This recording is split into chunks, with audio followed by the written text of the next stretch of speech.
क्या 10 मिनट में अपनी असली पहचान जानना संभव है? ज्ञान गंगा में आपका स्वागत है, जहां ज्ञान की नदी आपकी आत्मा को सींचती है। आज हम अष्टावक्र महागीता के पहले अध्याय में उतरेंगे। जनक और अष्टावक्र का वो संवाद जो मुक्ति का रहस्य खोलता है। ये 10 मिनट आपके जीवन का सबसे कीमती समय हो सकता है। खुद को समझने की जल्दी है।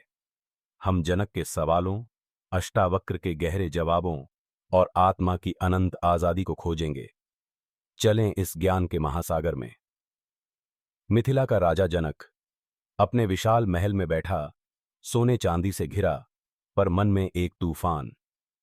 श्लोक 1 में वो अष्टावक्र से पूछता है, कथम ज्ञानम वाप्नोति, कथम मुक्तिर्भविष्यति, वैराग्यम च कथम प्राप्यम, एतद ब्रूहि मम प्रभो। यानी ज्ञान कैसे मिले, मुक्ति कैसे आए, वैराग्य कैसे पाऊं? हे प्रभु, मुझे बताएं। ये सवाल सिर्फ जनक के नहीं, हर उस इंसान के हैं जो जीवन की उलझनों में फंसा है। हम कौन हैं? ये शरीर, ये मन, ये संसार, क्या ये हमारी सच्चाई है? जनक की जिज्ञासा एक साधक की पुकार है और अष्टावक्र इसका जवाब देने को तैयार हैं। श्लोक 2 में वो कहते हैं, मुक्तिमिच्छसि चेत्तात विषयान विश्वत्यज। यानी अगर मुक्ति चाहिए तो सारी इच्छाओं को जहर समझकर छोड़ दो। चौंक गए ना? कोई कर्मकांड नहीं, कोई लंबी साधना नहीं, बस छोड़ दो। लेकिन कैसे? श्लोक 3 में वो आगे कहते हैं, न पृथ्वी न जलम नाग्निर्न वायुर्द्योर्न चाकाशम, एषां साक्षी चिदानंद आत्मा त्वम विद्धि मुक्तये। मतलब आप पृथ्वी, जल, अग्नि, वायु, आकाश नहीं, आप इनका साक्षी हैं, शुद्ध चेतना हैं, इसे जानो मुक्ति के लिए। ये अद्वैत वेदांत का आधार है। आप वो नहीं जो बाहर दिखता है। जैसे पानी का बुलबुला फूटकर नदी में मिल जाए, वैसे ही शरीर का भ्रम टूटे तो आत्मा प्रकट होती है। श्लोक 6 में वो कहते हैं, धर्माधर्मो सुखम दुखम मानसानि नते विभो। यानी धर्म अधर्म, सुख दुख मन के हैं, आप इनसे परे हैं। और श्लोक 7 में, स्वप्नवत्वम संसारम दृष्ट्वा मां भव सन्नादति। मतलब संसार को सपना समझो, इसमें डूब मत जाओ। क्या इतना आसान सच हमें मुक्त कर सकता है? सोचिए, अगर संसार एक नाटक है तो असली आप कौन हैं?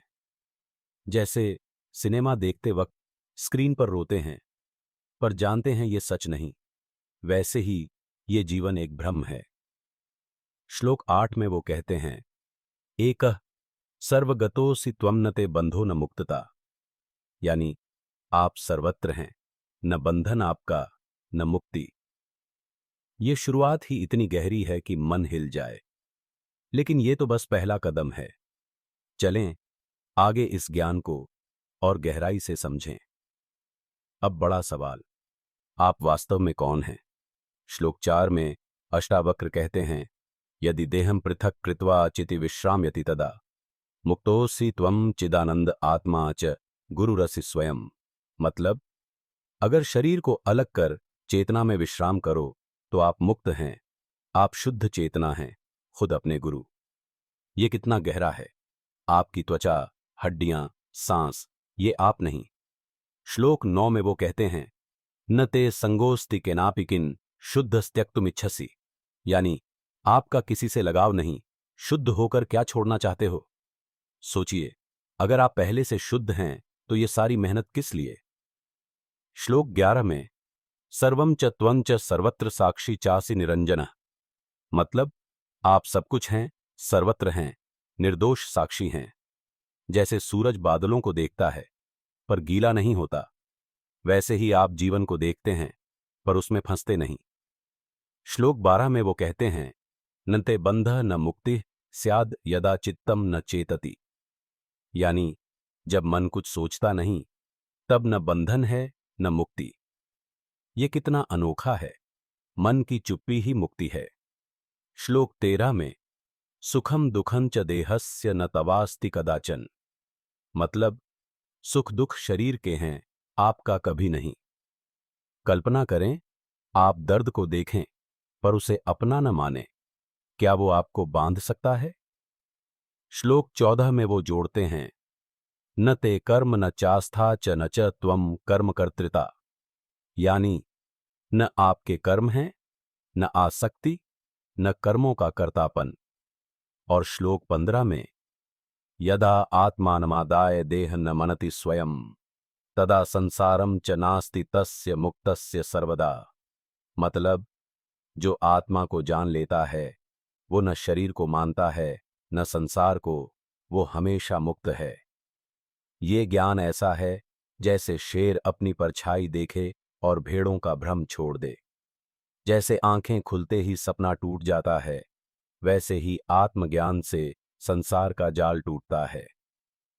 श्लोक 16 में वो कहते हैं, न ते रागो न द्वेष न च ते मोह एव च।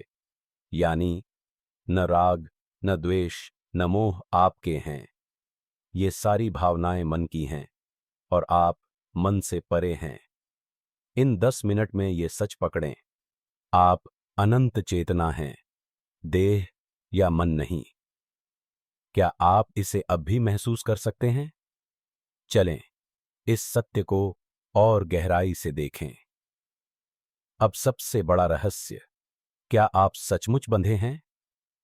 श्लोक 5 में अष्टावक्र कहते हैं, न ते बंधो न मुक्ति स्यात् त्वं चिदानंद आत्मवान गुरुश्चासि स्वयं चैव सर्वं त्वं चैव सर्वदा। मतलब न बंधन है न मुक्ति, आप शुद्ध चेतना हैं, खुद अपने गुरु, सब कुछ आप ही हैं। वाह! बंधन एक भ्रम है, मुक्ति बस उस भ्रम का टूटना। श्लोक 17 में वो कहते हैं, न ते दृष्टम न द्रष्टा च न च दृष्टि कदाचन। यानी न देखा हुआ आपके लिए है, न देखने वाला, न देखने की क्रिया। ये कितना गहरा है। आप वो साक्षी हैं जो बस है, कुछ करता नहीं। श्लोक 18 में यदा आत्मनि सन्नादति तदा नास्ति शुभाशुभम। मतलब जो आत्मा में रहता है उसके लिए न शुभ है न अशुभ, सब छूट जाता है। जैसे जेल का दरवाजा खुला हो और आप बाहर खड़े हों। क्या आपको बाहर निकलने की मेहनत करनी पड़ती है? नहीं, बस देखना है कि आप पहले से बाहर हैं। श्लोक 19 में वो कहते हैं, न ते संघो न वैराग्यम न चते बंधमोक्षयो। यानी न लगाव आपके लिए, न वैराग्य, न बंधन मोक्ष की चिंता। और श्लोक 20 में समेटते हैं, यदा चिदानंद आत्मानम जानाति तदा सर्वम मुक्तम भवति संसारात्। मतलब जो इस शुद्ध चेतना को जान लेता है वो संसार में रहकर भी मुक्त है। ये आजादी कमाने की नहीं, देखने की बात है। जैसे आकाश में बादल आए जाएं पर आकाश वही रहता है, वैसे ही आप संसार में हैं पर उससे अछूते। श्लोक 10 में वो कहते हैं, सर्वम त्वम च सर्वत्र च न च त्वम किंचिदेव ही। यानी आप सब हैं, सर्वत्र हैं, फिर भी कुछ नहीं। ये विरोधाभास नहीं, सत्य की पराकाष्ठा है। आप अनंत हैं पर सीमित नहीं। इन 10 मिनट में ये हल्कापन महसूस करें। आप पहले से मुक्त हैं, बस जागें। क्या ये सच आपके भीतर गूंज रहा है? ये पहले अध्याय का जादू है। हर श्लोक एक खजाना जो हमें हमारी सच्चाई की ओर ले जाता है। पहले अध्याय का ये ज्ञान अद्भुत है, जनक की जिज्ञासा से आत्मा की अनंत आजादी तक। ज्ञान गंगा में ये नदी और बहेगी। अगर ये आपको जगा गया तो लाइक, सब्सक्राइब और घंटी दबाएं। अगली बार अध्याय 2 में और गहराई खोजेंगे। नीचे बताएं ये आपको कैसे लगा। ज्ञान गंगा को साथ बहने दें। नमस्ते।